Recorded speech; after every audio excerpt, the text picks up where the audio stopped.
ప్రభువైన యేసుక్రీస్తు నామములో చూస్తున్న వారందరికీ కూడా శుభములు తెలియజేస్తున్నాను. మరి ఈ రోజు మనము గాడ్స్ ఆన్ ఎర్త్ అనేటటువంటి ఒక పుస్తకము, ది తిరుమల చరిత్ర గురించి, అలాగే దీన్ని రాసినటువంటి దేవిరెడ్డి సుబ్రహ్మణ్యం రెడ్డి గారి గురించి ఈ రోజు మనం తెలుసుకోబోతున్నాం.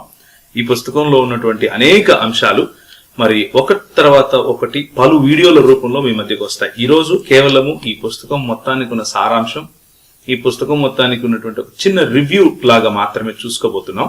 లోపల ఉన్నటువంటి విషయాలు మరి కూలంకషంగా చర్చించుకోవడానికి ఒకదాని తర్వాత ఒకటి వీడియో పెట్టే ప్రయత్నం చేస్తాం. అయితే ఈ పుస్తకాన్ని సంపూర్ణంగా చదివి మనకు రివ్యూ ఇవ్వడానికి ఈ రోజు మనతో పాటు డాక్టర్ హేమలత పడవర గారు ఉన్నారు. మరి ఆంటీతో కలిసి ఈరోజు మరి మన చర్చను చేసుకోవటం మనకు చాలా సంతోషం. మీ లైబ్రరీలో చూస్తే లక్షలకు పైగా పుస్తకాలు ఉన్నాయండి, కానీ గాడ్స్ ఆన్ ఎర్త్ అనే ఈ కొత్త పుస్తకం గురించి రివ్యూ చేయాలని మీకు ఎందుకు అనిపించింది? లేకపోతే దేవిరెడ్డి సుబ్రహ్మణ్యం రెడ్డి గారు మీకు ఎలా తెలుసు? ఆయన శ్రీ వెంకటేశ్వర యూనివర్సిటీలో ప్రొఫెసర్ అన్నమాట నిజం. ఆయన పిహెచ్డి థీసిస్ ఇది అని పిహెచ్డి థీసిస్ గా దీన్ని సబ్మిట్ చేశారన్నమాట నిజం. కానీ ఆయన ఒక చరిత్రకారుడు అయినప్పుడు ఆయన చరిత్రగా రాసినటువంటి ఈ పుస్తకం గురించి రివ్యూ చేయాలని మీకు ఎందుకు అనిపించింది? నాకు దేవిరెడ్డి సుబ్రహ్మణ్యం రెడ్డి గారు చాలా ఏళ్లుగా తెలుసా అండి. ఎందుకంటే నేను కూడా యూనివర్సిటీలోనే పిహెచ్డి చేశాను. ఈ బుక్ వచ్చి ఆయన పిహెచ్డి థీసిస్ కాదనుకుంటాను నేను, తర్వాత రీసెర్చ్ చేసి రాసినటువంటి బుక్ ఇది. ఈ బుక్ కాంప్లిమెంటరీ కాపీగా మా ఇంటికి వచ్చింది. ఇది వచ్చిన తర్వాత తిరుమల చరిత్ర అంటే ఎవరికైనా ఇంట్రెస్ట్ ఉంటది కదా, సొంతూరు తప్పకుండా తెలుసుకోవాలని ఉంటది. గాడ్స్ ఆన్ ఎర్త్ అనగానే సో నాలో ఉన్న ఆంథ్రోపాలజిస్ట్ కూడా కొంచెం ఇంట్రెస్టింగ్ గా ఆ బుక్ తెరవడం జరిగింది. గాడ్స్ ఆన్ ఎర్త్ ఏంటి అనే ప్రశ్న ఎవరికి రాదు, అసలు ఆలోచించారు కూడా, అంత దూరం ఆలోచించారు. సో ఆ టైటిలే నన్ను చాలా ఎక్సైటెడ్ చేసింది అన్నమాట. సో ఆ బుక్ ఆ విధంగా తీసుకొని చదవడం జరిగింది. ఇంకా లైబ్రరీ అన్న తర్వాత బోలెడని బుక్స్ ఉంటాయి కదా, రకరకాల పుస్తకాలు ఉంటాయి, కానీ అన్ని మనల్ని అట్రాక్ట్ చేసి వెంటనే చదవాలనిపించవు. కొన్ని కొనుక్కున్న తర్వాత టైంని బట్టి చదువుతాం, కొన్ని అవసరాన్ని బట్టి చదువుతాం. ఇక్కడ ఒక చక్కటి మాట అన్నారు, అవసరాన్ని బట్టి చదువుతాం అన్నారు. ఈ పుస్తకం మీరు చదివేశారు. మరి ఇప్పుడున్నటువంటి సామాజిక పరిస్థితుల్లో దీన్ని చదవటం, దీని గురించి రివ్యూ చేయటం వెనక మీకు కనిపించిన అవసరం ఏంటి? ఇక్కడ ఇంకొక మాట కూడా నేను చెప్పాలి. ఈ బుక్ నేను చదివిన తర్వాత చాలా షాకింగ్ ఫ్యాక్ట్స్ తెలిసాయి అన్నమాట నాకు. తెలిసిన తర్వాత నేను మళ్ళీ దేవిరెడ్డి సుబ్రహ్మణ్యం రెడ్డి గారితో మాట్లాడాను. తర్వాత చెప్పాను అన్నమాట, ఇందులో చాలా సంచలనమైనటువంటి నిజాలున్నాయి, సత్యాలున్నాయి. నేను వాటిని చదివాను, నాకు చాలా షాకింగ్ గా అనిపించింది. ఈ బుక్ రాసిన తర్వాత మీకు వ్యూయర్స్ రెస్పాన్స్ ఎలా ఉంది అన్నాను. చాలా ప్లీజింగ్ గాను చాలా పాజిటివ్ గాను ఉందమ్మా అన్నారు. ఓకే, నేను ఇట్లా ఒక వీడియో చెయ్యాలనుకుంటున్నాను యూట్యూబ్ కోసము, సో మీ పేరు ఫోన్ నెంబర్ ఇవ్వమంటారా అని అడిగాను. అంటే ఇవ్వండి, నాకు చాలా ఇంట్రెస్ట్ ఎవరైనా మాట్లాడితే మాట్లాడటానికి అని అన్నారనమాట. కాబట్టి ఆ రీసెర్చ్ చేసిన వ్యక్తి ఎంత కాన్ఫిడెంట్ గా ఉన్నాడో అందరూ తెలుసుకోవాలి, అందుకోసం చెప్పాను ఈ మాట. జనరల్ గా అయితే నా బుక్ నేను ఎందుకు మాట్లాడటం అన్నట్టుంటారు కదా, ఇదేదో భావజాలాన్ని చెప్పడం కోసం రాసుకున్న సొంత కథ కాదు, ఇది ఫ్యాక్ట్స్ మీద బేస్ అయి రాసినటువంటి ఒక ఆర్కియలాజికల్ హిస్టరీ ఉన్నటువంటి లేదా ఆర్కియలాజికల్ డేటా తీసుకుని రాసినటువంటి హిస్టారికల్ డాక్యుమెంట్ ఇది, కాబట్టి అంత ధైర్యంగా మాట్లాడుతున్నారు అంటారు. అవును.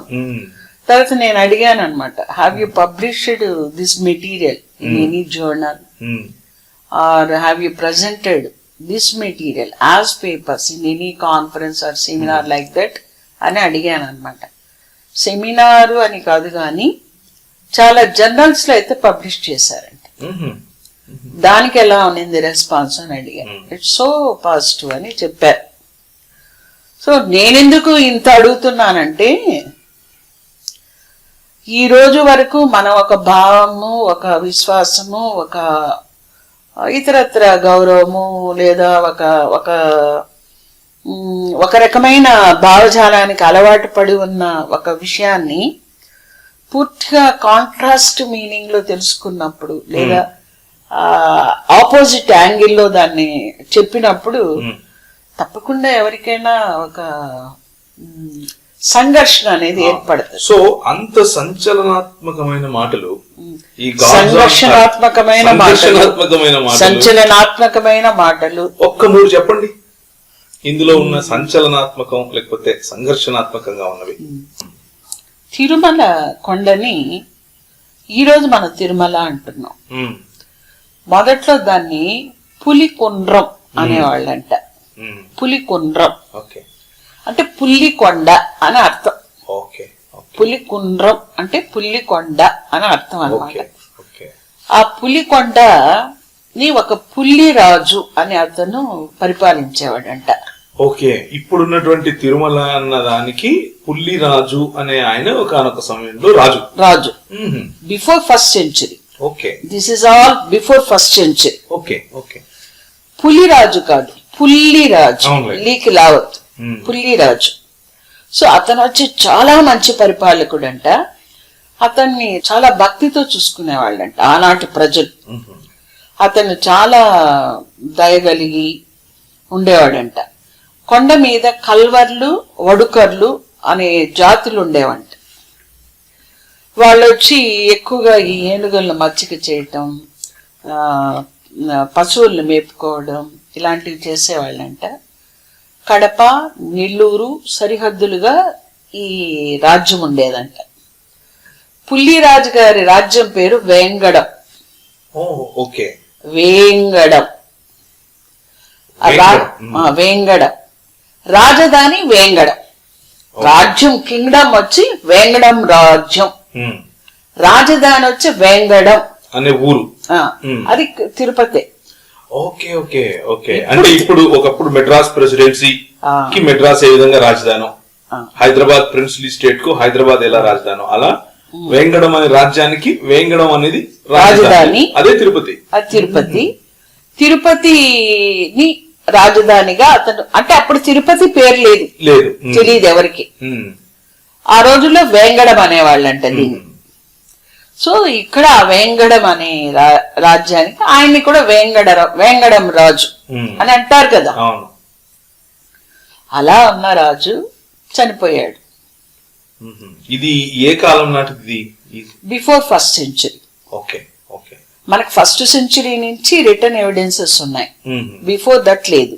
According to that book, this is not my research. ఈ పుస్తకంలో రాసుంది ఈ రీసెర్చ్. ఇప్పుడు నేను చెప్పేవన్నీ ఆ బుక్ లో ఉన్నాయి. I'm just reader of that book. I'm presenting the material, that's all. I'm not Devireddy Subrahmanyam కదా. అది జనాలకు అర్థం అవ్వాలని మళ్ళీ చెప్తున్నా.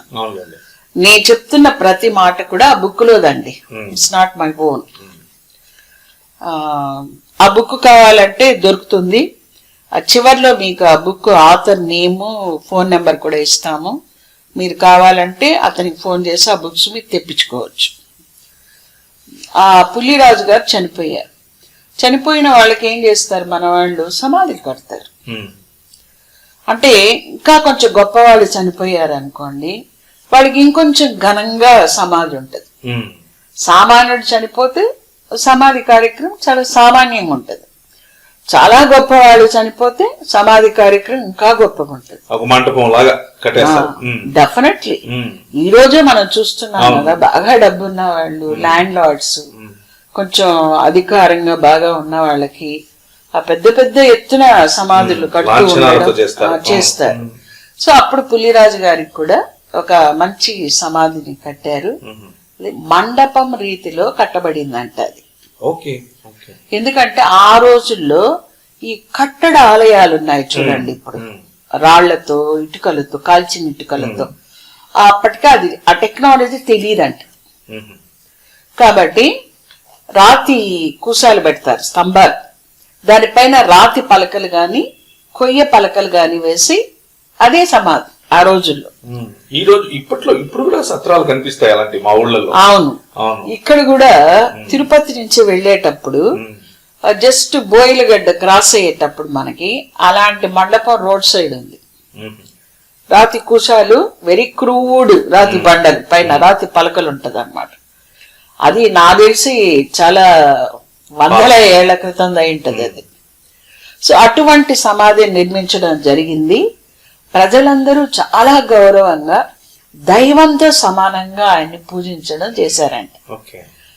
కానీ కాలక్రమంలో అది ఒక ఏటి ఒడ్డున ఉండడం వల్ల, ఏటి ఒడ్డున అన్నప్పుడు నీటి అలలు కంటిన్యూస్ గా కొడుతూ ఉంటాయి. అట్లా జరగడం వల్ల అది కప్పబడిపోయి భూమిలోకి కుంగిపోయిందంట.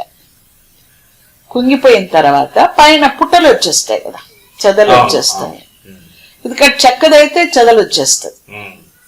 అలా చెదలు పడిపోయిన తర్వాత క్రీస్తు శకం 1వ శతాబ్దంలో కొంతమంది ఏనుగులు మచ్చిక చేసి దింపేవాళ్ళంట అప్పుడు కొండపైన.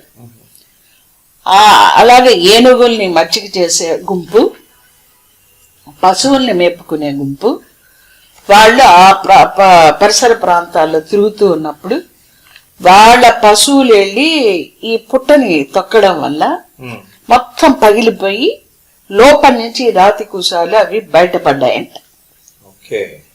అప్పుడు వాళ్ళు వెంటనే వాళ్ళ రాజు దగ్గరికి వెళ్ళి, ఆయన పేరు అంటే పుల్లిరాజు తర్వాత కొంతకాలానికి వచ్చినటువంటి రాజు అప్పుడు ఉన్నాడు. ఆయన పేరు తొండైమాన్ చక్రవర్తి.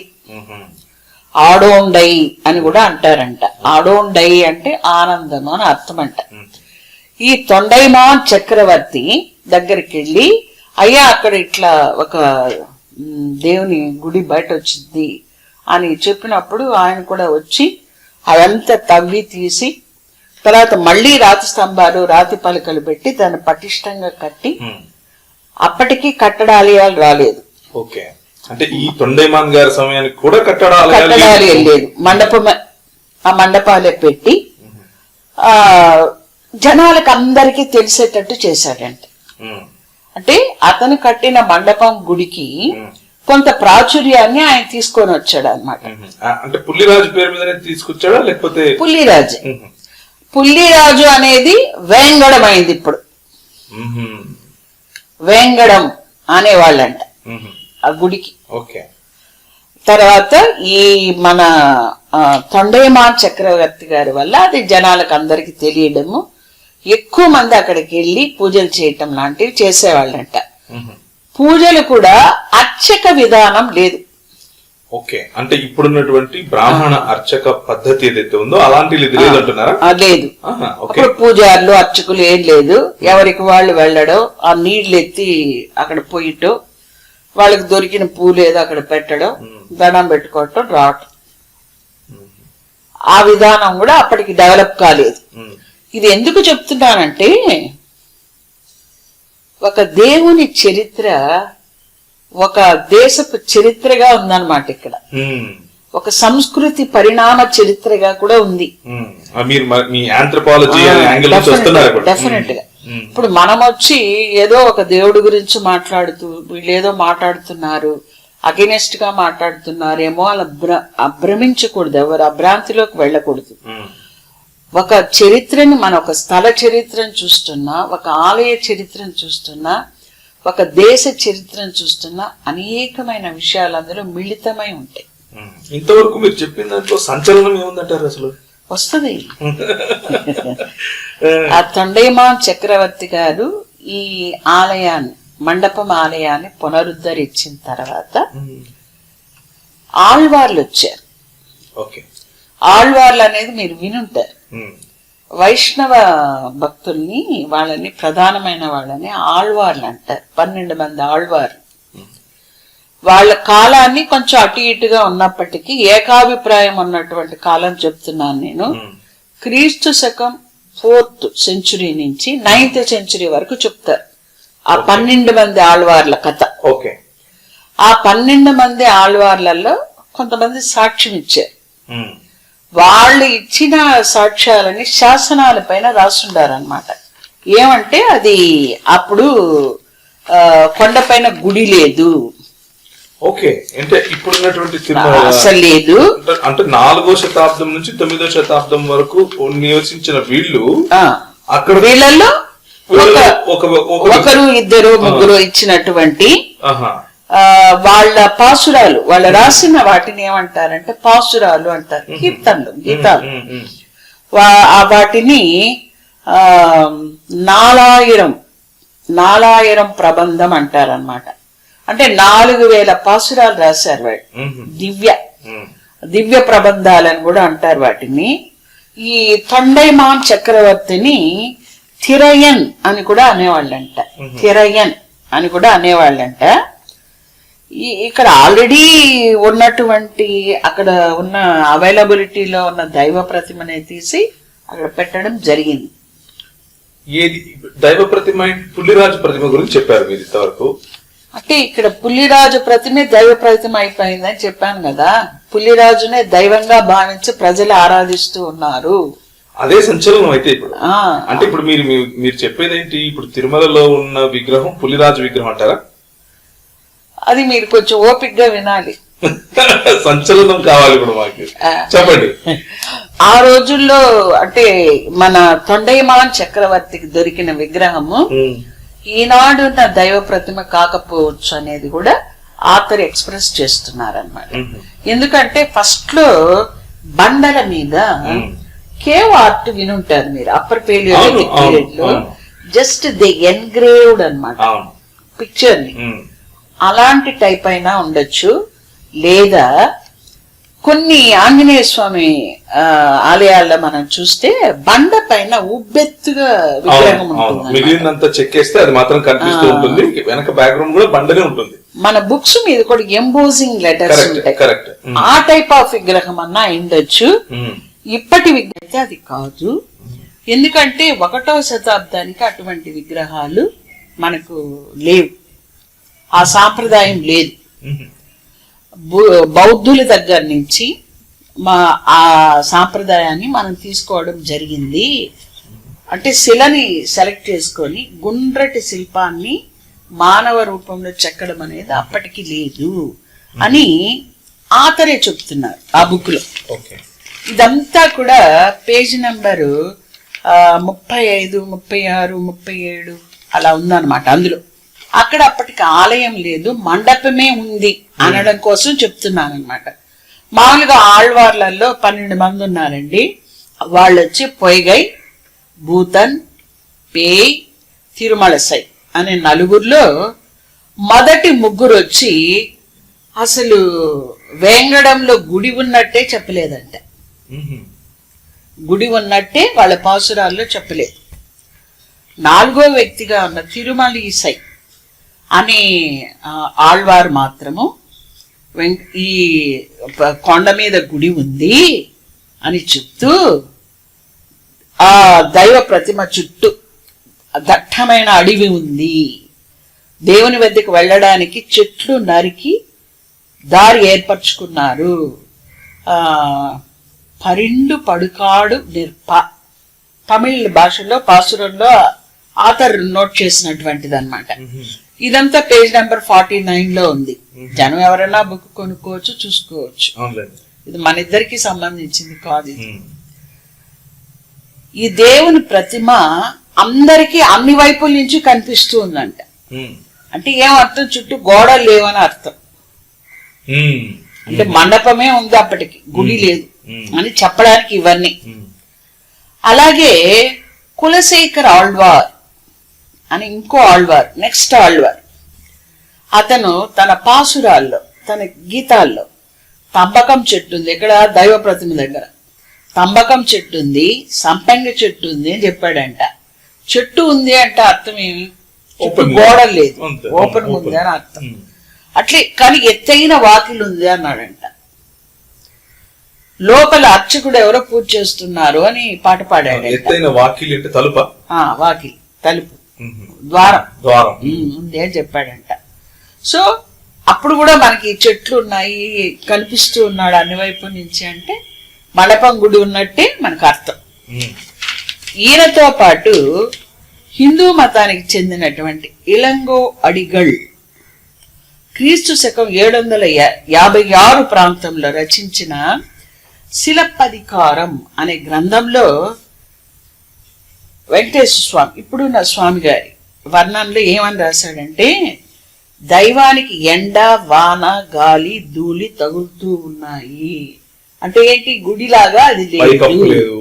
ఎప్పుడు క్రీస్తు శకం 756వ సంవత్సరంలో రాసినటువంటిది. అంటే 8th సెంచరీ. ఎటు నుంచి చూసినా దైవాన్ని దర్శించుకోవచ్చు అని చెప్పాడంట. సో ఇప్పుడు మనం ఇళంగో అడిగల్, కులశేఖర్ ఆళ్వార్, తిరుమలసై ఆళ్వార్ వీళ్ళందరి పాసురాలు, వీళ్ళ శిలప్పధికారం గ్రంథము, వీటి ద్వారా ఏం తెలుస్తోందంటే ఇది మండపము గుడి. మండపం కట్టడంతో అది కట్టబడింది మొట్టమొదట అనేది ఆతర బుక్ లో రాస్తున్నారు. సో ఇప్పుడు కొండ మీద ఒక గుడి అనేది ఉనింది. ఏది 7th సెంచురీ వరకు ఒక గుడి ఉనింది. 8th సెంచురీ వరకు కూడా ఒక గుడి ఉనింది. అదైతే ఇప్పుడున్న గుడి లాంటిదైతే కాదు. ఆ పేర్లు కూడా అప్పుడు ఈ పేరు లేదు దానికి. ఏ పేరు ఇప్పుడు మనం చెప్పుకుంటూ ఉన్నటువంటి తిరుపతి, తిరుమల, తర్వాత ఈ పేర్లు లేవు. మరి ఉన్న పేర్లు ఏంటంటే అది చెప్తాను మీకు. 1వ శతాబ్ది ప్రాంతంలో మా ఊరిని ఏమనేవాళ్ళు అంటే పులికుండ్రం అనేవాళ్ళు. తిరుపతిని 1-3 శతాబ్దాల మధ్య కాలంలో వేంగడం అన్నారనమాట. పులికుండ్రమే వేంగడమైంది. వేంగడమో పులికుండ్రం అంతా ఒకటి. అంటే 1వ శతాబ్దంలో కూడా వేంగడం అంటున్నారు. ఇది ఎక్కడి నుంచి ఆతర్ దీనికి సపోర్టివ్ మెటీరియల్ ఎక్కడి నుంచి సేకరించారంటే ప్రాచీన తమిళ సాహిత్య సంగమ యుగం నుంచి ఆ మాట చెప్తూ ఉన్నట్టుగా తమిళ సాహిత్యంలో నుంచి ఈయన సేకరించారు దేవిరెడ్డి సుబ్రహ్మణ్యం రెడ్డి గారు. తర్వాత క్రీస్తు శకం 1013వ సంవత్సరం ప్రాంతం నుంచి తిరుమల అని అనడం మొదలు పెట్టారంట. 1013 అంటే 11th సెంచురీ నుంచి. అలాగే క్రీస్తు శకం 1234, 1235 ఆ ప్రాంతంలో తిరుపతి అన్న పదం మొదట పుట్టింది. అప్పటి వరకు తిరుపతి అన్న పదం ఎవరికి తెలియదు. ప్రాచీన పేరు వాంగడం మాత్రం రికార్డ్స్ లో క్రీస్తు శకం 1544 అంటే 16th సెంచురీ ఫస్ట్ హాఫ్ వరకు అది వాడుకలో ఉన్నిందంట. తర్వాత పూర్తిగా ఆపేశారు. సో ఇప్పుడు తిరుమల, తిరుపతి అనేవి జస్ట్ తిరుమల అన్న పదము 11th సెంచురీలో, తిరుపతి అన్న పదము 13th సెంచురీలో పుట్టాయి అనేది మనకు అర్థమైంది. కాబట్టి మనం ఇప్పుడు మాట్లాడుకునేది వేంగడానికి సంబంధించింది అనాలి. వేంగడం మెల్లగా తిరుమల, తిరుపతి అవుతుంది. అంటే ఇప్పుడు మనం మాట్లాడుకునేవన్నీ కూడా వేంగడానికి సంబంధించింది, పులికొండ్రంకి సంబంధించిన మాటలని మనం చెప్పుకోవాలి. ఆ రోజుల్లో దట్టమైన అడవి, ఆ రాళ్ల మధ్యలో నుంచి మహా అయితే ఈ పశువులు మేపే వాళ్ళు వెళ్ళే కాలిదార ఉండొచ్చు, మన పొలాల్లో ఉంటుంది చూడండి కాలిబాట, అలాంటి బాట ఉండొచ్చు, అంతకు మించి లేదు. కాబట్టి వెళ్ళేవాళ్ళు చాలా కష్టపడి వెళ్ళేవాళ్ళంట అక్కడికి. ఈ సామాన్యులు వెళ్లే పరిస్థితులు లేవు. వీళ్ళ కోసము తిరుచానూరులో మీరు వినుంటారనుకుంటా, ఆ తిరుచానూరుని ఆ రోజుల్లో తిరుచుకొనూరు అనేవాళ్ళంట. తిరుచుకొనూరు అనేవాళ్ళంట. ఇప్పుడు తిరుచానూరు అంటున్నాం దాన్ని. దానికని ఏం చేశారంటే ఇక్కడ తిరుచానూరు ప్రాంతంలో ఒక ఆలయాన్ని కట్టారంట. ఆలయాన్ని కట్టి అది తొలి కట్టడాలయం అంట. ఇప్పుడుండే ఆలయం కాదు, ఒక ఆలయం కట్టారు. ఆ గుడిని తిరువిలన్ కోయిల్ అనేవాళ్ళంట. కోయిల్ అనేవాళ్ళం. కోయిల్ అంటే గుడి కదా తమిళ్లో. అలాగే అందులో ఉన్న వెంకటేశ్వర స్వామిని తిరువిలన్ కోయిల్ పెరుమానడిగల్ అనేవాళ్ళంట. తిరువిలన్ కోయిల్ పెరుమానడిగల్ అనేవాళ్ళంట. ఈ గుడి పక్కనే ఒక పెద్ద హాల్ కట్టారంట. ఆ హాల్ కట్టి అందులో ఒక చివర్లో ఇంకొక వెంకటేశ్వర స్వామిని ప్రతిష్ఠ చేశాడంట. ఓకే. ఆ హాలుని తిరుమంత్రశాలై అనేవాళ్ళంట. ఇదంతా పేజీ నెంబర్ 10లో ఉంది. మనం ఇప్పుడు మాట్లాడుకుంటున్నది ప్రజెంట్ ఉన్నటువంటి వెంకటేశ్వర స్వామి చరిత్రని మనం మాట్లాడుకుంటున్నాము. ఫస్ట్ పులికుండ్రం ఉండేది. పుల్లిరాజు సమాధి మీద ఒక మండపం కట్టడం అనేది ఒకటి ఉన్నింది. అది కాలక్రమేణా కుంగిపోయినప్పుడు భూమిలోకి అది మూతబడిపోయింది మట్టితో. అనుకోకుండా పశువులు ఏనుగులు తొక్కినప్పుడు అది బయట రావడం, ఆ రాతి కూసాలు, అది ఆ వార్తని తొండైమాన్ చక్రవర్తి తిరేన్ ఆయన దగ్గరికి వెళ్ళడం, ఆయన వచ్చి అవన్నీ బయటకు తీసి ఇంకొంచెం పటిష్టంగా మండపం కట్టడమే ఒకటి ఆయన కట్టడము, అది ప్రాచుర్యంలోకి రావడము. అప్పటికే ఆ మండపం కట్టడాన్ని ఈ ఆళ్వార్లు కొంతమంది దర్శించుకోవడము.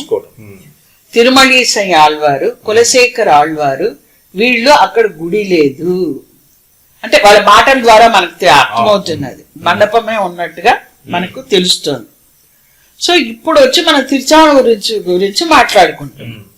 అంటే 1 నుంచి 9వ శతాబ్దంలోకి వచ్చాం మనం. చాలా దూరం ప్రయాణించాం. ఈ హాల్లో ఒక మూల పెట్టిన ఈ హాల్ని ఏమంటే తిరుమంత్రశాలై అని చెప్పాను. ఈ తిరుమంత్రశాలలో ఉన్న దేవుణ్ణి తిరుమంత్రశాలై పెరుమానడిగల్ అనేవాళ్ళంట. వెంకటేశ్వర స్వామి తిరుమలలో ఉన్నాడు కదా ప్రతిమ, ఆ ప్రతిమ దేవుణ్ణి తిరువేంగడత్తు పెరుమానడిగల్ అనేవాళ్ళంట. వెంకటేశ్వర స్వామి కాదు, తిరువేంగడత్తు పెరుమానడిగల్ అనేవాళ్ళంట. ఇదంతా పేజీ నెంబర్ 10లో ఉంది, ఆ బుక్ లో ఉంది. తర్వాత ఈ హాలు వంటి నిర్మాణం ఉంది కదా, గుడి ఉంది బానే ఉంది, దేవుడి దగ్గరికి వెళ్ళొస్తారు. హాల్ ఎందుకు అన్నది మనకి ఎవరికైనా డౌట్ వస్తుంది. ఆ హాలు వంటి నిర్మాణంలో అంటే తిరుమంత్రశాలలో ఆ హాల్ని ఏమంటారు? తిరుమంత్రశాలై. దాంట్లో జనాలను వైష్ణవంలోకి మార్పిడి చేసేవాళ్ళంట. ఆ సమయంలో అష్టాక్షర తిరుమంత్రాన్ని పఠించేవాళ్ళు. మరి ఓం నమో నారాయణ అట్లాంటివి ఏమన్నా చెప్పేవాళ్ళేమో మనకు తెలియదు.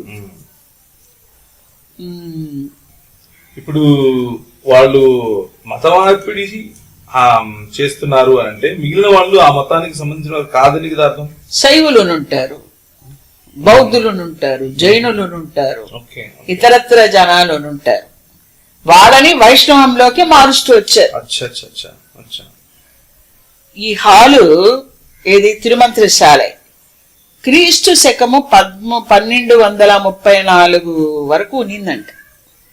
కానీ అందులో విగ్రహాలు క్రీస్తు శకం 1000 సంవత్సరంలోనే మిస్ అయిపోయినాయంట, లేవంట. అక్కడ 826లోనే ఎప్పుడో కట్టారు. అది క్రీస్తు శకం 1000కే అందులో ఉన్న దైవ ప్రతిమలు లేవు.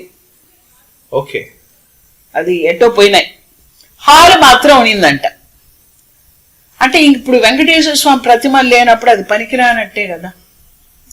దీనికి ఆయన ఇచ్చిన ఎవిడెన్స్ ఏంటంటే క్రీస్తు శకం 1000 తర్వాత తిరుచానూరు ఆలయాలకి దానాలు ఇచ్చిన శాసనాలు ఎక్కడా లభించలేదు. కాబట్టి ఆ ఆలయాలు నిరుపయోగకరంగా ఉండిపోయినాయి అని చెప్తారు. అవి అంటే పూజలు అవి జరుగుతున్నట్టు లేవు అని. తర్వాత ఆ దైవ ప్రతిమల్ని 1399లో కొండకి తీసుకొచ్చారండి. పోయినవి ఎలా వచ్చాయి?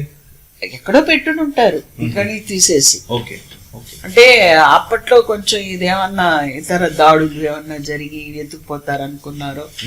మరి ఏంటో మరి అక్కడి నుంచి వాటిని కాపాడడం కొరకు తీసేసినట్టున్నారు. లేకపోతే శైవులకి వైష్ణవులకి గొడవలై తీసేసారో మనకు తెలియదు కదా. ఆ రీజన్ ఇవ్వలేదు ఆయన. తీసుకొచ్చి అదే ఇప్పుడు తిరుమలలో ఉన్నటువంటి కొలువు శ్రీనివాసుడు మలయప్ప, ఈ డైటీస్ కి గాడెస్, ఆ విగ్రహాలు అన్ని పోయినాయి. అన్ని తిరుమలకు వచ్చి 1399లో చేరిందంట. ఓకే, 1399లో ఈ విగ్రహాలు తిరిగి ఇక్కడికి వచ్చాయి. తిరుచానూరులో ఉన్న విగ్రహాలు అక్కడికి పోయి చేరాయి. ఓకే. ఇప్పుడు మనం 1399 వరకు వచ్చాం. తర్వాత ఆ తర్వాత కొన్ని అంటే గుడి అంటూ ఏర్పడిన తర్వాత అర్చకులు పూజ చేసే విధానాన్ని మళ్ళా ఏర్పరచుకున్నారు. ఇది 10వ శతాబ్దిలో మారీచి సంహిత ఆధారిత ఆగమ సూత్రాలు, ఇప్పుడున్న ఆగమ శాస్త్రం కాదు, మారీచి సంహిత ఆధార ఆగమ సూత్రాలని ఆ రోజుల్లో అలవందర్, అతని పేరు యమునముని అని కూడా అంటారంట. ఆయన ఆ నాదముని అని ఒక ఏమనాలి గురువు, ఆయన మునిమానవుడు యమునముని అంట. 918 1038లో ఈయన ఆగమ సూత్రాలు రూపొందించే వరకు ఈయన రూపొందించాడు. అది రూపొందించే వరకు ఎవరికి తోచిన రీతిలో వాళ్ళు పూజించుకునేవాళ్ళ. యాదవరాజుల కాలంలో గట్టి దేవ యాదవరాయలు అని అంటే ఆయన పేరు విక్రమ చోళుడు అని కూడా అంటారంట. తర్వాత 2వ కులోత్తంగ ఇద్దరు, ఆయనేమో 12th century, ఈయన కూడా 12th century. ఈ చోళ చక్రవర్తులు వీళ్ళిద్దరు కూడా విక్రమ చోళ, 2వ కులోత్తంగ చోళ చక్రవర్తులు. ఆయనేమో గట్టి దేవ యాదవరాయలేమో యాదవరాజు.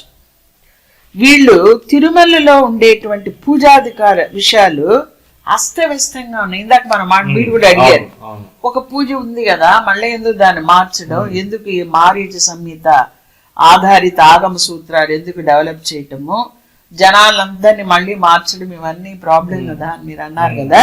అది ఇక్కడ జరుగుతోంది అన్నమాట.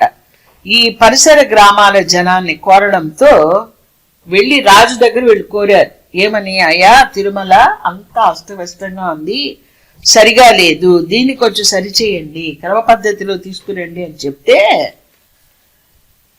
ఈయన యాదవరాయలు, ఈయన గట్టి దేవ యాదవరాయలు రామానుజాచార్యులు గారిని పిలిపించారంట.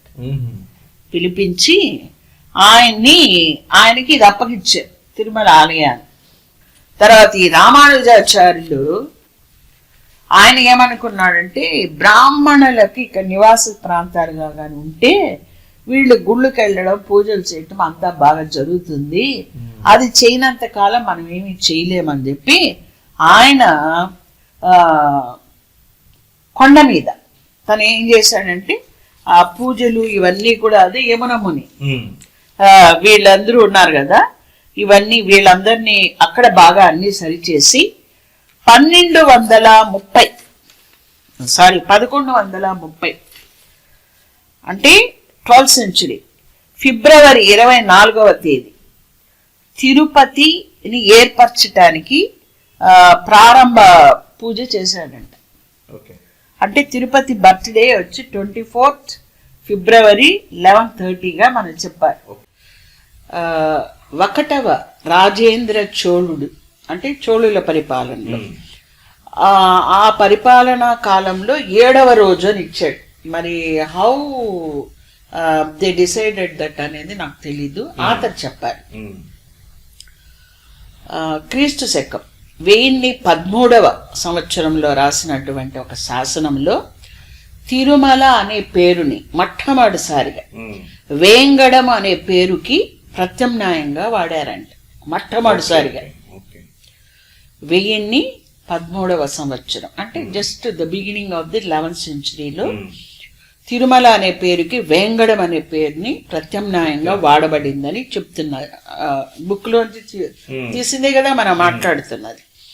అలాగే క్రీస్తు శకం 1544 వరకు వేంగడం అనే పేరుని శాసనాల్లో వాడేవాళ్ళంట. తిరుమల అనే పేరు వచ్చినప్పటికీ ఆ తర్వాత ఒక 300-400 సంవత్సరాల వరకు ఈ వేంగడం అనే పేరు ప్రముఖంగా ప్రాచుర్యంలో ఉనింది.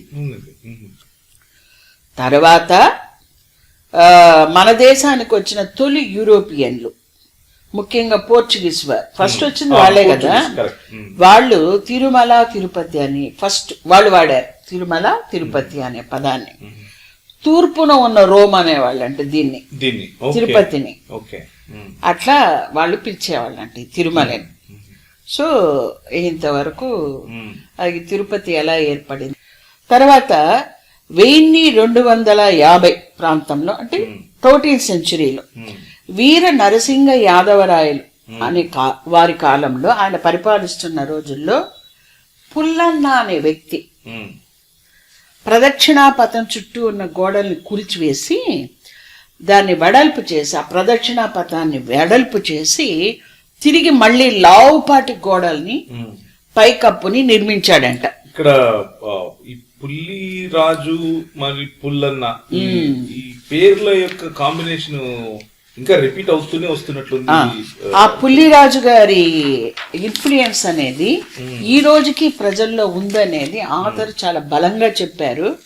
అది ఏ రకంగా అంటే ఇప్పుడు పులిరాజే వెంకటేశ్వర స్వామిగా ఆరాధించబడుతున్నాడు. అదే సంచలనం. సో ఇప్పుడు తిరుమలలో ఉన్నటువంటి వెంకటేశ్వర స్వామి ఏ దేవుని అవతారము కాదు, పుల్లిరాజు అని క్రీస్తు శకానికి 1వ శతాబ్దానికి ముందే ఉన్నటువంటి ఒక వ్యక్తి సమాధి మీద మండప రీతి ఆలయం కట్టడం మునింది అన్నారు కదా. అదే లేట్రాన్ కాలక్రమంలో తిరుమల అయింది. అవును అవును, మీరు ఇంతవరకు అదే చెప్తూ వచ్చారు. అది పేజ్ నెంబర్ 32లో చాలా స్పష్టంగా చెప్పారు అతను. ప్రజలు వెంకటేశ్వరుడిగా పుల్లిరాజును ఆరాధిస్తున్నా ఇప్పటికీ ప్రజల్లో ఈ పుల్లిరాజు పేరు అనేది ఇండైరెక్ట్ గా అలా నిలిచిపోయింది అనమాట. అది ఏ రకంగా అనేది కూడా ఆయన ఇచ్చిన ఎగ్జాంపుల్స్ నుంచే చెప్తున్నాను. పులిహోర, పుల్లిహోర, ఈ పులిహోర అనేది చాలా ఇష్టం అంట పుల్లిరాజుకి. చింతపండు కలిపిన అన్నము టేకు ఆకుల్లో పెట్టుకొని తినడం అంటే చాలా ఇష్టంగా చేసేవాడంట ఆయన. పులిహోర, పుల్లకూర, కడప, నెల్లూరు ఇవి సరిహద్దులుగా ఉన్నాయి అతను పుల్లిరాజుకు. పుల్లాకు, పుల్లూరు, పుల్లికొండ, పులిగుండ ఇది చిత్తూరు జిల్లాలో ఉన్నాయి ఈ పేర్లో చెప్తున్నారు అతను. పులివెందల, పుల్లంపేట, పులికోన కడప, పులివెందర, పులికాటు, పులియాళం నెల్లూరు, పుల్లెద్దు, పుల్లావు, పుల్లమ్మ, పుల్లారెడ్డి, పులివేషం, పుల్ల వెంట్రుకలు, పులుమావి, పులికేసి ఇన్ జనరల్ అన్ని చోట్ల వినిపించేవన్నమాట. అంటే ఈ పుల్లి అనే పదము జనాల్లో నిలిచిపోయింది. ఆ ఇన్ఫ్లుయెన్స్ అనేది 2000 సంవత్సరాలు దాటిపోయినప్పటికీ జనాల్లో ఉంది. అంటే ఆ పుల్లిరాజు గారు చాలా మంచివారు, ఆయన ఇన్ఫ్లుయెన్స్ అంతగా ప్రజల మీద ఉంది అనేదాన్ని మనం అర్థం చేసుకోవాల్సి ఉంటుంది అనేది రచయిత గారి అభిప్రాయం ఇండైరెక్ట్ గా. సో ఇప్పుడు త్రవ్వకాలలో బయటపడుతున్నటువంటి పురావస్తు శాఖ వాళ్ళు తీసుకొని వస్తున్నటువంటి ఈ ఏవైతే శిలాఫలకాల నుండి, శిలా శాసనాల నుండి, తామ్రపత్రాల నుండి వీటన్నిటి బట్టి రుజువయ్యేది ఏమిటి అని అంటే ఒకానొక సమయంలో పుల్లిరాజు అనే వ్యక్తి యొక్క గౌరవమే రాను రాను రాను రాను వివిధ రాజులు దాన్ని ప్రోత్సహించడం ద్వారా ముఖ్యంగా మీరు 2-3 పేర్లు తీసుకున్నారు. తొండైమాన్ చక్రవర్తి, తొండైమాన్ గారు, తర్వాత పల్లవులు, చోళులు, చాళుక్యులు, తర్వాత చివరికి యాదవ రాజులు, విజయనగర రాజులు వీరి ద్వారా మెల్లిమెల్లిగా వెంకటం పోయి వెంకటేశం అయింది అన్నది మీ అభిప్రాయం, అంటే ఆథర్ అభిప్రాయం. అవునవును, మన ఇద్దరు అభిప్రాయం కాదు. Sir now we are discussing about that book, Devireddy Subrahmanyam Reddy book ని మనం ఇద్దరం మాట్లాడుతున్నాము. ఈ దేవిరెడ్డి సుబ్రహ్మణ్యం రెడ్డి గారు ఈయన క్రైస్తవుడు లేకపోతే ముస్లిమో లేకపోతే ఇలాంటి హిందూ అండి. ఆయన హిందూ. ఒక అకాడమిషియన్ కి మతం ఉండదు. అంటే నేను ఈ ప్రశ్న ఎందుకు అడిగాను అని అంటే ఈ మధ్య కొంతమంది మీ పుస్తకం గురించి కూడా అన్నారు కదా, అంటే హేమలత గారికి పుస్తకం రాయడం రాదు, దాంట్లో మొహమాటం ఏముంది, నాకు బుక్ రాయడం రాదంట. అంటే ఇప్పుడు అకాడమిషియన్స్ అనేవాళ్ళు ఇలాంటి బయాస్ వెనక పెట్టుకోకుండా ఉన్నది ఉన్నట్లుగా రాస్తారు, మీరు అదే చేశారు అన్నది అది చెప్పడం కోసం ఒక ప్రీ ఆక్యుపైడ్ మైండ్ ఉండి బయాస్డ్ గా ఉంటే నేను బుక్ రాసే ముందే ఏం చేస్తానంటే నా బుక్ గురించి ఎవరినన్నా భజన చేయమని చెప్పి, నా బుక్ని పొగడమని చెప్పి, లేదా నా బుక్ డబ్బులు పెట్టమని చెప్పి నేను ముందుగానే కొంతమందిని అరేంజ్ చేసుకుంటా. అలా రాయడమే బుక్ రాసినట్టుగా వాళ్ళు అనుకున్నారేమో నాకు తెలీదు. సో నేను కూడా నాకు వీలైనంత మట్టుకు సెకండరీ డేటాని నేను ఎక్కువ కలెక్ట్ చేశాను. అంటే బుక్స్ లో నుంచి ఆల్మోస్ట్ ఒక మోర్ దాన్ 200 బుక్స్ నేను చదవడము, ఆ బుక్స్ లో నుంచి మెటీరియల్ తీసి నేను రాయడం జరిగింది. అక్కడికక్కడ బుక్ నేము, ఆథర్ నేమ్ కూడా నేను ఇవ్వడం జరిగింది నా బుక్ లో. సో వాళ్ళ ఉద్దేశంలో బుక్ రాయడం అంటే ఏంటో నాకు తెలియదు. నా ఉద్దేశంలో బుక్ రాయడంలో నాకు చాలా బాగా తెలుసు. బుక్ రాసే అలవాటు కూడా నాకు బాగా ఉంది. నేను 13+1 14 బుక్స్ ఆల్రెడీ నేను రాశాను. ఇంకా రాసే ఉన్నాయి, వస్తూ ఉన్నాయి, అవి కూడా వస్తూ ఉన్నాయి, దారిలో ఉన్నాయి, అవి వస్తాయి. సో బుక్కి రేట్ ఏం పెట్టాలనేది కూడా ఇంకా మీదట ఎవరన్నా అడిగి పెట్టాలేమో తెలియదు. ఇప్పటిదాకా ఆఖరికి ఆ స్వేచ్ఛ ఉంటుందని నేను అనుకున్నాను. తర్వాత ఇక్కడ ఈ పులిరాజుకు సంబంధించిన ఇంకొక ఎవిడెన్స్, జనాలందరికీ తెలిసిన ఎవిడెన్స్ చెప్తున్నాను. అదేంటంటే కొండ మీద ఇప్పటికి కూడా వెంకటేశ్వర స్వామిని, అది ఆ సమయం అది నాకు గుర్తులేదు కానీ, విగ్రహాన్ని తీసుకొని గుడి దాటి కొంత దూరం వెళ్తారనమాట. మోస్ట్లీ గోగర్భం వరకు తీసుకెళ్తారనుకుంటా. అక్కడ విల్లంబులు ధరించి పార్వేట అనే వేట ఉత్సవం చేస్తారు ఇప్పటికీ. వెంకటేశ్వర స్వామి విగ్రహాన్ని తీసుకొని అక్కడికి వెళ్ళి వేట ఆడినట్టుగా అక్కడ ఒక చిన్న ఉత్సవాన్ని జరుపుతారు. ఇది పుల్లిరాజు అలవాటు. పుల్లిరాజు క్రీస్తు శకం 1వ శతాబ్దం ముందు నివసించి ఉన్నటువంటి పుల్లిరాజుకి విల్లంబులు ధరించి ఆయన రాజ్యమైనటువంటి వేంగడంలో వేటకెళ్ళే అలవాటు ఆయనకు ఉందంట. వేటకెళ్ళడం చాలా ఇష్టం అంట ఆయనకి. దాని పార్వేట అంటారు. ఆ పార్వేటని ఇప్పటికీ ఒక ఉత్సవంగా పైన జరుపుతున్నారు. ఇప్పుడు ఒకవేళ దేవుడే అనుకుంటే ఆయన వేటకెళ్ళడం చేయడు కదా కొండపైన. కానీ దానికి పురాణాలు అవన్నీ రాశారు కదా, దాని గురించి కూడా మన ఆథర్ చెప్పారు.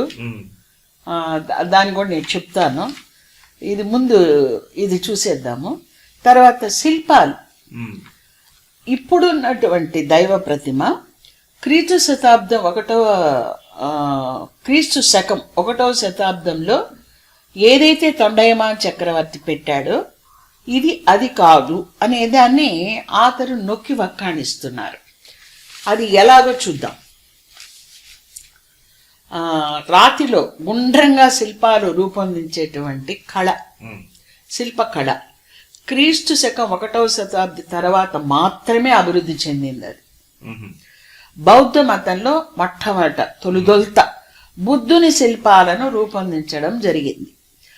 ఆ తర్వాతనే హైందవం వంటి మతాలలో అలాంటి గుండ్రటి శిల్పాలు రూపొందించటం ఆరంభమైంది.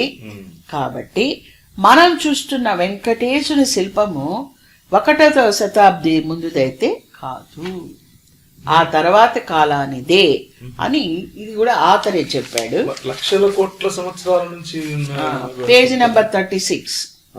నీ పేజ్ నెంబర్స్ కూడా ఇస్తూ వస్తున్నా. పార్వేట గురించి కూడా ఆ బుక్ లో పేజీ నెంబర్ 31 and 32లో ఉంది. ఈ లక్షల సంవత్సరాలు అనే దాన్ని చెప్పే ప్రతి ఒక్కరు కూడా కాస్త పరిశీలించుకోవాల్సిన అవసరం ఉంది. మానవుని పుట్టుకే హోమోసేపియన్స్ భూమి మీదకి వచ్చి 60,000 సంవత్సరాలే. అంటే ఈనాడు ఉన్న మనిషి. తర్వాత ఆలోచన సరళి బాగా ఎదిగిన మనిషి వచ్చి ఒక 20-30 వేల సంవత్సరాలైంది. సో ఇంకా లక్షల సంవత్సరాల క్రితం ఏమునింది, ఎందుకునింది అన్నది చెప్తున్న వ్యక్తులు మనకు వివరించాల్సి ఉంటుంది.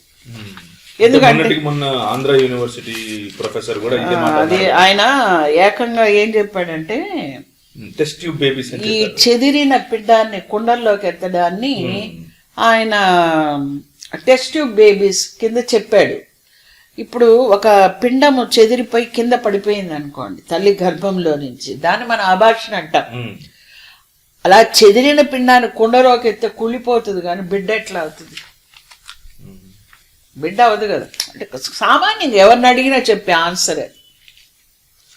సో దాని మీద సైంటిస్టులే ఆన్సర్లు ఇస్తున్నారు. ఎందుకంటే మనం అంత కాంపిటెంట్ అథారిటీస్ కాకపోవచ్చు, మనం జనరల్ గా ఆన్సర్ చెప్పచ్చు, ఇది సరైనది కాదు అని మనం అనొచ్చు, కానీ సైంటిస్టులే ఆయన్ని ప్రూవ్ చేయమని చెప్పి అడుగుతున్నారు. సో మన దేశంలో బాధ్యతాయుతంగా ఉండాల్సిన వాళ్ళు ఇలాంటి వీడియోల ద్వారా ప్రజల్లోకి ఇలాంటి బాధ్యత రాహిత్యం ఏదో ఒకటి తీసుకెళ్ళడం, ఏదో ఒకటి చెప్పడం. మీరు ఏ రకంగానూ అది ఎట్లా మంచిది అవుతుందండి? ఏ రకంగానూ అది మంచిది కాదు. దానివల్ల ఏమవుతుందంటే ప్రజల్లో మూర్ఖత్వం, మూఢత్వం పెరిగిపోతుంది. దానివల్ల అంతకంటే మంచి జరగదు. మన తిరుపతి పరిసరాల్లోకి క్రైస్తవం ఎప్పుడు వచ్చింది అనేది కూడా మనం తెలుసుకోవాల్సిన అవసరం ఉందన్నమాట. ఇది కృష్ణదేవరాయలు, అంటే రాయల కాలంలో, కృష్ణదేవరాయలు వారు కాదు కానీ ఇక్కడ వెంకటగిరి సంస్థానం వాళ్ళు, ఆయన వచ్చి వెంకటపతి రాయలు అనుకుంటారు. ఆయన కాలంలో తొలిసారిగా క్రైస్తవం తెలుగు నేల మీద కాలు పెట్టిందంట.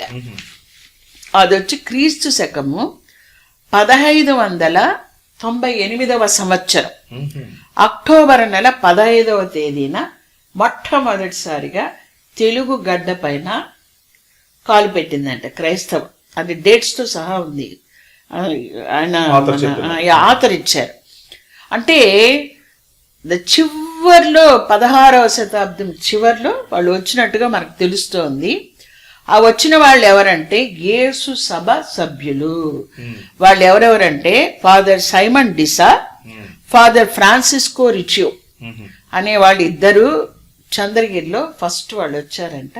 తర్వాత మెల్లమెల్లగా క్రిస్టియానిటీ అనేది చుట్టుపక్కలంతా వ్యాపించడము, వాళ్ళు దానికి ఎంతగానో ఈ రాయల కాలంలో ఉన్న రాజులు దాన్ని ప్రోత్సహించడము జరిగినట్టుగా మనకు శాసనాలు ఇంకా చాలా ఉన్నాయి. మనకు క్రిస్టియన్ హిస్టరీ తీసుకునేటప్పటికి చాలా బుక్స్ లో దొరుకుతుంది అది.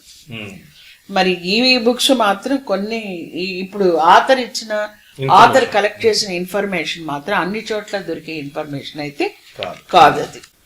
ఇక పద్మావతి దేవి గురించి కూడా ఒక మాట మనం మాట్లాడుకోవాలి. అది కూడా ఆథర్ చెప్పున్నారు. ఏమంటే వెంకటేశ్వర స్వామి చరిత్రతో ముడిపెట్టి మాట్లాడుతూ ఉన్నటువంటి ఆకాశరాజు కూతురుగా చెప్పబడుతూ ఉన్నటువంటి పద్మావతి దేవి కథనము నిజమైనదిగా తోచడం లేదు అని ఆథర్ చెప్తున్నాడు. అది పేజ్ నెంబర్ 38-39 ఉంది.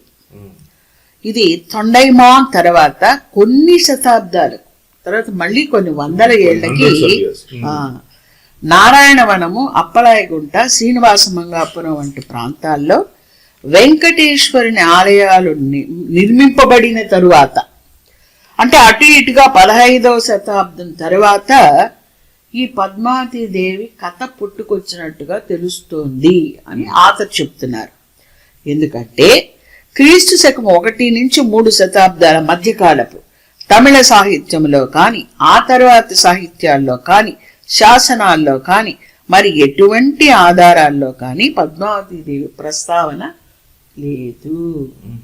సో పద్మావతి దేవి అనేది ఒక కల్పన అనేదాన్ని చెప్తాడు మన ఆథర్. ఇంకా పద్మావతి దేవి గురించి ఏం చెప్పారంటే, ఇది కూడా పేజ్ నెంబర్ 38-39 కనిపిస్తోంది. ఈమె ఆండాలు వలె వెంకటేశుని భర్తగా భావించిన జీవించిన వ్యక్తిగా ఉండవచ్చు. ఆండాళ్ళు అంటే గోదాదేవి. 1వ శతాబ్ది వెంకటేశునితో కొన్ని శతాబ్దాల కాలపు పద్మావతి దేవికి వివాహం ఎలా సంభవిస్తుందో ఆలోచించాలి. అంటే ఈ మాట ఆథర్ చెప్తున్నారు. 1వ శతాబ్దానికి సంబంధించినటువంటి వెంకటేశ్వర స్వామికి 15 శతాబ్దాల తర్వాత పుట్టినటువంటి 1500 సంవత్సరాల తర్వాత పుట్టినటువంటి పద్మావతి దేవితో ఎలా వివాహం జరుగుతుందో కాస్త ఆలోచించండి అని చెప్తున్నాడు ఆయన.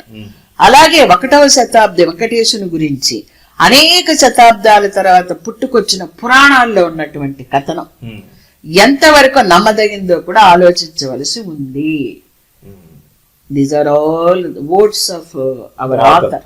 That's all. అంటే హిస్టారికల్ బ్యాక్గ్రౌండ్, హిస్టారికల్ డేటా గనక చేతిలో ఒక పక్క పెట్టుకుంటే ఇప్పుడు రాసుకున్న పురాణాలు వీగిపోతాయి అని చెప్తున్నాను. నిలవు. ఫస్ట్ మనం ఏం చెప్పుకున్నామంటే 1వ శతాబ్దానికి ముందరే పుల్లిరాజు అని ఒక పాలకుడు ఈ వేంగడమ ప్రాంతాన్ని పరిపాలిస్తూ ఉన్నాడు. ఆయన చనిపోవడం జరిగింది. ఆయన సమాధి మీద ఒక మండపం అనేది ఒకటి నిర్మించబడింది. ప్రజలందరూ కూడా ఎంతో ప్రేమతో ఆయన్ని ఆ గౌరవం, ఆయన మీద ఉన్న గౌరవం వలన ఆయన్ని దైవం వల్ల ఆరాధించేవారు. కానీ కాలక్రమంలో అది భూమిలోకి కుంగిపోవటము, దాని మీద పుట్టలు రావడం వల్ల అది మరుగున పడిపోవడం జరిగింది. తర్వాత ఏనుగులు మచ్చిక చేసేవాళ్ళు, ఈ పశువుల కాపర్లు ఒకరోజు ఆ పశువులు ఇవన్నీ తొక్కడం వల్ల ఆ పుట్ట పగిలి మట్టి చెదిరిపోయి ఆ కనిపిస్తూ ఉన్నటువంటి ఆ మండపం యొక్క శిథిలాలను చూచి వాళ్ళు తొండైమా అంటే ఆ కాలంలో పరిపాలిస్తూ ఉన్నటువంటి, ఆ కాలం ఏదంటే క్రీస్తు శకం 1వ శతాబ్దం, తొండైమాన్ దగ్గరికి వెళ్ళి, చక్రవర్తి దగ్గరికి వెళ్ళి ఇలా అక్కడ ఒక దైవాన్ని మేము చూసాము, ఒక ఆలయాన్ని చూసామని చెప్పడము, ఆయన అక్కడికి వచ్చి అవన్నీ తవ్వించి తీసి ఒక మంచి మండపం కట్టడమే. అప్పటికి కట్టడాలయాలు రాలేదు, ఏర్పరచడం జరిగింది. కానీ అక్కడికి సామాన్యులు వెళ్ళడం అనేది చాలా కష్టంగా ఉండేది. మా తాత ముత్తాతల కాలంలో కూడా వాళ్ళు కూడా చెప్పేవాళ్ళు, డోలీలు కట్టుకొని పోయేవాళ్ళంట. డబ్బులు ఇస్తే డోలీలు కట్టేవాళ్ళంట. ఆ డోలీల్లో తీసుకెళ్ళాలంటే బాగా డబ్బులు ఉండాలి కదా డోలీలు కట్టించుకోవాలంటే. సరే అలా వెళ్ళలేని వాళ్ళకి తిరుచకునూరు అంటే తిరుచానూరు ప్రాంతంలో ఒక ఆలయం కట్టబడింది. అక్కడ ఒక వెంకటేశ్వర స్వామిని ప్రతిష్ఠించడం జరిగింది, ప్రతిమని. దాని పక్కనే ఒక హాల్ కట్టడం జరిగింది. ఆ హాలుని తిరుమంత్రశాలై అంటారంట. అందులోపల ఒక విగ్రహాన్ని, వెంకటేశ్వర స్వామిని ప్రతిమను పెట్టడం జరిగింది. ఆ హాల్లో ఏం చేసేవాళ్ళంటే వైష్ణవములోకి ఇతరులని మార్చేవాళ్ళంట. సో వైష్ణవంలోకి మార్చినప్పుడు అష్టాక్షరి మంత్రాన్ని చెప్పించేవాళ్ళంట వాళ్ళ దగ్గర. తర్వాత 800 అంటే 9వ శతాబ్దంలో కట్టినటువంటి ఆ టెంపుల్ 1000 కల్లా అక్కడ ప్రతిమలు లేకుండా పోవడం జరిగింది. కాలక్రమేణా ఆ ప్రతిమలు వచ్చి తిరుమల చేరడం జరిగింది. తిరుమల ఆ తర్వాత చాలా మంది చోళులు వాళ్ళు పట్టించుకోకపోయినప్పటికీ కూడా యాదవులు, విజయనగర రాజులు వాళ్ళు పట్టించుకోవడం వల్ల సామవై అనే పల్లవుల రాణి ఇచ్చిన దాన ధర్మాల వలన, ఆమె చేసిన కొన్ని మార్పుల వలన, ఆమె కట్టిన శయన మండపం వలన తిరుమల ప్రాచుర్యంలోకి రావడం జరిగింది. అదంతా ఇప్పుడు మనం మాట్లాడుకుంటూ వస్తున్నాం. ఇది ఒక స్టెప్. సెకండ్ స్టెప్, ఎవరు ప్రాచుర్యంలోకి తీసుకొచ్చారు? ఇప్పటి వరకు మనం ఏం మాట్లాడుకున్నాం? సామవై వరకు వచ్చాం మనం. ఇప్పుడు క్రీస్తు శతాబ్దం 4-9 శతాబ్దాల మధ్యలో 12 మంది ఆళ్వార్లు అనేవాళ్ళు వచ్చారు. వీళ్ళు గొప్ప వైష్ణవ భక్తులు. భక్తి తత్వం అంటాం కదా మనం, భక్తిజం. ఆ భక్తి తత్వంలో వీళ్ళు చాలా ప్రాచుర్యం పొందిన వాళ్ళు. వీళ్ళ 12 మంది పేర్లు ఉన్నాయి. ఇప్పుడు అది అనవసరం అనుకోండి, అంటే బుక్కి నాట్ రిలేటెడ్ కదా. వీళ్ళు వెంకటేశ్వర స్వామిని గురించి, ఆయన భక్తి తత్వాన్ని గురించి దక్షిణ దేశం అంతా తిరిగి వ్యాపింపజేశారంట. అంటే వెంకటేశ్వర స్వామి గుడి ఇంత ప్రాచుర్యంలోకి రావడానికి మొదట తొండైమాన్ చక్రవర్తి, తర్వాత ఈ సామవై, వీళ్ళందరూ, తర్వాత ఆళ్వార్లు. Second step. అంటే ఎవరికైనా డౌట్ వస్తుంది కదా, ఏదో చిన్న సమాధి మీద చిన్న గుడి కట్టేస్తే ఇంత పాపులారిటీ ఎలా వస్తుంది అని ఎవరైనా అడుగుతారు కదా. ఇది వచ్చి పూర్తిగా ఒక అకాడమిక్ స్టడీగా దీన్ని చూడాలి. అది కూడా పనిగట్టుకొని మత భ్రష్టులు లేదా మత శ్రేష్ఠులు రాసింది కాదు ఇది. మత భ్రష్టులు, మత శ్రేష్ఠులు రాసింది కాదు ఇది. జస్ట్ ఒక అకాడమిషియన్, ఒక విద్యావేత్త తనకు తెలిసిన విషయాలన్నింటినీ జనాలకి తెలియచేయాలనే ఒక ఉద్దేశంతో, ఒక సదుద్దేశంతో ఈ బుక్ను తీసుకురావడం జరిగింది. జనాలని మూర్ఖత్వం వైపు నడపాలి, సంపాదించాలి, దండుకోవాలి, బాగుపడాలి అనే గుంపు ఎప్పుడూ ఉంటుంది. అలాగే ఏది ఏమైనా సరే సత్యాన్ని ప్రజలకు తెలియచేయాలనే గుంపు కూడా ఒకటి ఉంటుంది. దానికి ఉదాహరణగా మనం దేవిరెడ్డి సుబ్రహ్మణ్యం రెడ్డి గారిని చెప్పచ్చు. ఈ 1000 సంవత్సరాలుగా తిరుపతి ఎలా ఏర్పడింది, తిరుమల ఎలా వచ్చింది, వెంకటేశ్వర స్వామి ఎలా వచ్చాడు, ఈ ఆవిర్భావం ఎలా జరిగింది, ఈ 1000 సంవత్సరాల పరిణామ క్రమంలో ఇవన్నీ ఎలా ఏర్పడ్డాయి, ఎలా ప్రాచుర్యంలోకి వచ్చాయి అని జనానికి తెలియజేస్తున్నాడు. ఆయన ఉద్దేశము అదే, మన ఉద్దేశము అదే. చాలా సంతోషం. డాక్టర్ హేమలత పడమర గారు ఈరోజు మనతో గాడ్స్ ఆన్ ఎర్త్ తిరుమల చరిత్ర అనే పుస్తకం యొక్క రివ్యూ చెప్పారు. మరి దీని రైటర్ గారు అయినటువంటి దేవిరెడ్డి సుబ్రహ్మణ్యం రెడ్డి గారు, ఆయన శ్రీ వెంకటేశ్వర యూనివర్సిటీలో ప్రొఫెసర్గా ఉండి రిటైర్ అయ్యారు.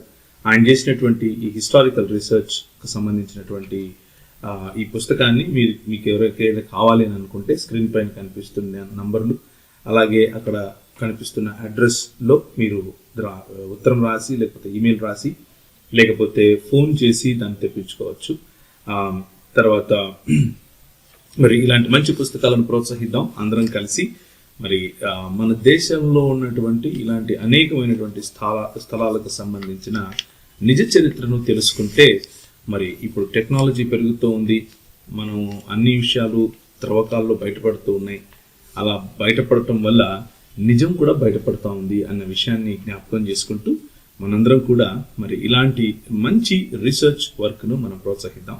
మరి చూసిన మీ అందరికి కూడా ప్రభువైన యేసుక్రీస్తు నామములో వందనాలు.